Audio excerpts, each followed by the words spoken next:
Hello. We have here an interface developed specifically to show multi-touch features that extend D3's capabilities. Let us pretend we are movie enthusiasts, interested in gaining insight into trends and data while exploring the touch features of this UI. On the left, we have a clutch button. On the left side of the screen to be used by the typical non-dominant hand, which we will soon be using to explore particular multi-touch capabilities we've implemented on this interface. On the right will appear two tables. The top one is meant to show the currently selected data, and the bottom one will be indicating the history of our selections, the last row of which will be our latest selection. So let's start exploring the interface now. In our scatter plot below, we have over 1,000 movies depicted, plotted by IMDb score versus user reviews. It's pretty crowded though, so what we can do is touch and drag to zoom in on a specific interval. Oops.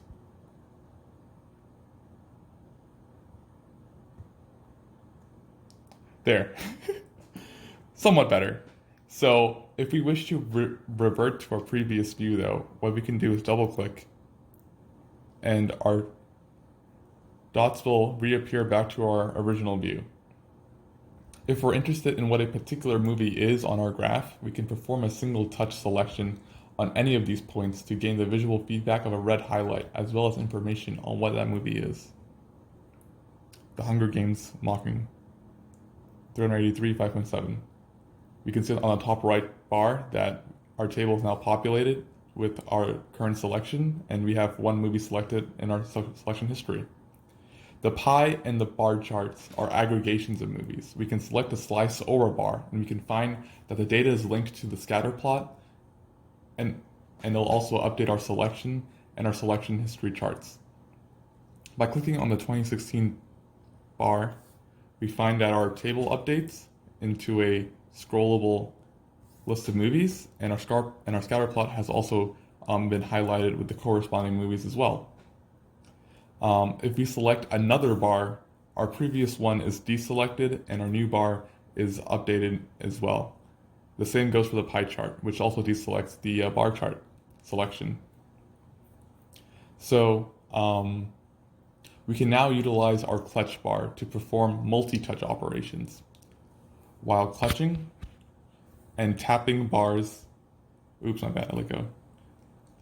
While touching our bars, we can select multiple bars, and we can then see it reflected in our scatter plot. If we wish to deselect a bar, we could simply click the bar again and it's deselected. We can also find the union between our bar chart and our pie chart through multi-selection. So now we have both our bar chart and our pie chart information displayed and visible on our scatter plot.